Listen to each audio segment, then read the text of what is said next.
Semester में आ गया है। थर्ड सेमेस्टर में तो तुम लोग को मॉडर्न सर्वे पढ़ना है। इसमें हम लोग तुमको जो फर्स्ट सेमेस्टर में बेसिक सर्वे तुम लोग पढ़ा था उससे ही रिलेटेड एक टॉपिक से स्टार्ट करना चाहते हैं, क्योंकि रिलेटेड टॉपिक है, बहुत सारा टर्म तुम पहले से जानता है, इसीलिए हम लोग आज स्टार्ट करेंगे ट्रिग्नोमेट्रिक लेवलिंग से। ठीक है, ट्रिग्नोमेट्रिक लेवलिंग जानने से पहले सबसे पहले तुम लोग थोड़ा सा रिवाइज करा देते हैं कि जब बताया था तुम लोग को लेवलिंग, उसमें हम क्या बताए थे कि दो तरह का लेवलिंग होता है हम लोग के पास। एक होता है डायरेक्ट लेवलिंग, दूसरा होता है हमारे पास इनडायरेक्ट लेवलिंग। डायरेक्ट लेवलिंग क्या होता है? डायरेक्ट लेवलिंग वो होता है जिसको हम लोग फील्ड पे जाकर डायरेक्ट एलिवेशन पता कर लेते हैं, डायरेक्ट जिसका कि हम लोग करते हैं किससे, ऑटो लेवल से, डंपी लेवल से, ये सब इंस्ट्रूमेंट से। ठीक है, ट्रिग्नोमेट्रिक लेवलिंग क्या है? ट्रिग्नोमेट्रिक लेवलिंग एक इनडायरेक्ट लेवलिंग है जिसका फील्ड पर हम लोग क्या करते हैं, मेजरमेंट वगैरह, एंगल मेजरमेंट, हॉरिजॉन्टल डिस्टेंस, जो भी मेजरमेंट है ले लेते हैं, लेकिन उसका एलिवेशन जो भी हमको निकालना रहता है वो लैब में आकर निकालते हैं बाय द हेल्प ऑफ किसका? ट्रिग्नोमेट्री का हेल्प से। ठीक है, तो ट्रिग्नोमेट्री का हेल्प करके जो भी लेवलिंग हम लोग फाइंड करेंगे उसको ही हम लोग बोलेंगे क्या? Trigonometric levelling. ठीक है, ट्रिग्नोमेट्रिक लेवलिंग में तुम लोग को जो टोटल पढ़ना है 3 केस पढ़ना है। पहले का जो सिलेबस था उसमें 3 केस पढ़ना रहता था, केस 1, केस 2 और केस 3। ठीक है, लेकिन जो अभी तुम लोग का नया जो तुम लोग का एनईपी सिलेबस है उसके हिसाब से तुम लोग को ट्रिग्नोमेट्रिक लेवलिंग में सिर्फ केस 1 और केस 2 पढ़ना है। केस 1 में क्या पढ़ना है? व्हेन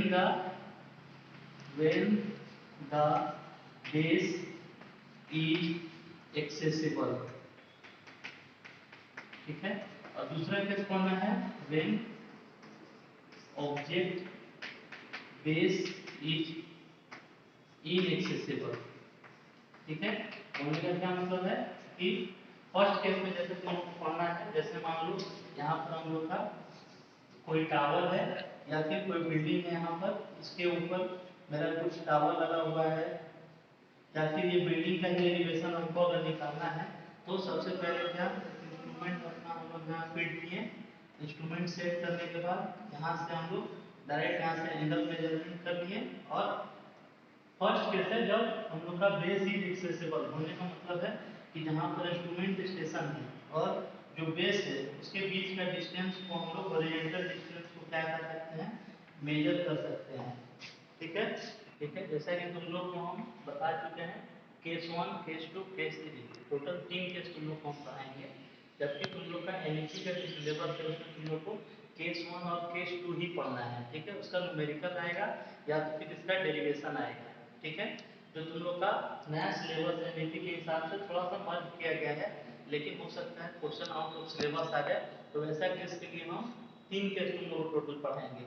ठीक है, अभी तुम लोग हम देखते हैं केस 1 क्या है। If the base of object is accessible from instrument station, बोलने का क्या मतलब है, अगर इंस्ट्रूमेंट स्टेशन मेरा बी है और जो मेरा बेस है या जो मेरा बिल्डिंग है उसका जो बेस ए है, यहाँ से लेकर जहाँ इंस्ट्रूमेंट सेटअप किए हैं इसका बीच का डिस्टेंस को हम मेजर कर सकते हैं by the help of chain और टेप। ठीक है, मेन मकसद क्या है केस 1 पढ़ने का कि हमको जैसे बिल्डिंग का टॉप मोस्ट पॉइंट है इसका हमको क्या फाइंड करना है, आरएल निकालना है।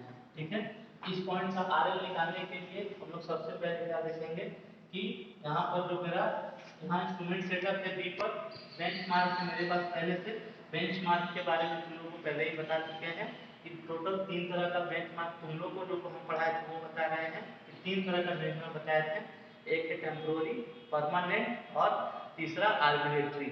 ठीक है, तीनों इसके बारे में डिटेल में तुम लोग को पढ़ा चुके हैं, सिर्फ फैमिलियर के लिए बता रहे हैं। ठीक है, तो बेंचमार्क पर सबसे पहले हम क्या करेंगे, अपना लेवलिंग स्टार को रखें।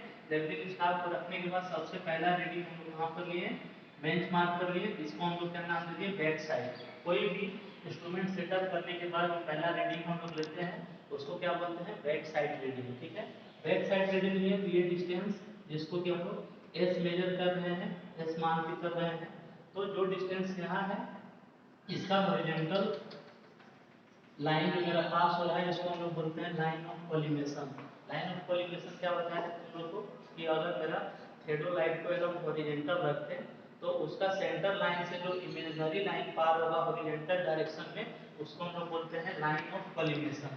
ठीक है, अब यहाँ पर देखते हैं कि सबसे पहले क्या किए, अपना थ्रेडोलाइट को टिल्ट किए और यहाँ से हम लोग टॉप मोस्ट पॉइंट को मेजर कर लिए कितना यहाँ से एंगल बन रहा है। ठीक है, एंगल मेजर करने के बाद अब हम लोग क्या किए, ये डी डिस्टेंस को मेजर कर लिए। ठीक है, इसका डेरिवेशन तुम लोगों को सेमेस्टर एग्जाम में पूछ सकता है, इसलिए डेरिवेशन बता देते हैं। सबसे पहले देखेंगे in triangle CFE, triangle CFE में देखेंगे क्या, tan थीटा, tan थीटा बराबर क्या हो जाएगा मेरे पास FE by EC, FE by EC। ठीक है, tan थीटा को tan थीटा नाम दे देते हैं। FE को हम लोग क्या यूज किए हैं, कैपिटल H, इसको लिखते हैं कैपिटल H। EC क्या है मेरे पास, EC का वैल्यू D के बराबर है, जो कि बेस और इंस्ट्रूमेंट के बीच का डिस्टेंस है, इसको लिखते हैं कैपिटल D। ठीक है, यहाँ से अगर हम H का वैल्यू निकालेंगे तो H बराबर D tan थीटा हो जाएगा। अब यहाँ पर हम लोग क्या करेंगे, H का वैल्यू रखेंगे, D का वैल्यू रखेंगे और थीटा का वैल्यू रखेंगे, तो हमको क्या निकल जाएगा, इस पॉइंट का RL। ठीक है, समझते हैं कैसे निकलेगा। सबसे पहले RL of point F, RL of point F निकालना है। इसके लिए सबसे पहले क्या होगा मेरे पास, RL of benchmark plus back side का रीडिंग। बैक साइड का रीडिंग अगर हम लोग लेंगे तो ये क्या हमको मिल जाएगा, एस का वैल्यू मिल जाएगा। ठीक है, तो बैक साइड का रीडिंग प्लस एस, एस मिलने के बाद जो हमको एच का वैल्यू मिला है उसको ऐड कर देंगे। और अगर क्वेश्चन में किसी भी तरह का कर्वेचर करेक्शन दिया गया है तो उसको भी ऐड कर देंगे। ठीक है, क्लियर है, ये हो गया मेरे पास क्या, इसका डेरिवेशन। अब यहाँ से समझते हैं, अगर हमको इस पॉइंट का हमको आरएल फाइंड करना है एफ पॉइंट का, तो सबसे पहले ये पॉइंट है जहाँ पर हमको बेंचमार्क का वैल्यू पता है। ठीक है, इसके बाद हम लोग यहाँ पर हाइट ऑफ इंस्ट्रूमेंट भी यहाँ से निकाल सकते हैं। प्रीवियस क्लास में तुम लोग हम बता चुके हैं बेसिक सर्वे का समय में कि जो हम लोग फर्स्ट रीडिंग लेते हैं उसमें अगर बेंचमार्क का वैल्यू को ऐड कर देंगे तो हाइट ऑफ इंस्ट्रूमेंट भी होता है। ठीक है, तो एक तरह से मेरा हाइट ऑफ इंस्ट्रूमेंट या फिर जो हम लोग बैक साइड का रीडिंग है इसको ऐड किए, यहाँ से यहाँ पहुँच गए। ठीक है, अब यहाँ से h का वैल्यू को ऐड करेंगे तो इसका टॉप पॉइंट तक पहुँच जाएंगे। तो ये हो गया हम लोग का क्या, केस 1। अब नेक्स्ट वीडियो में तुम लोग को हम बताएंगे केस 2 और केस 3, फिर इसका एक एक न्यूमेरिकल भी बताएंगे।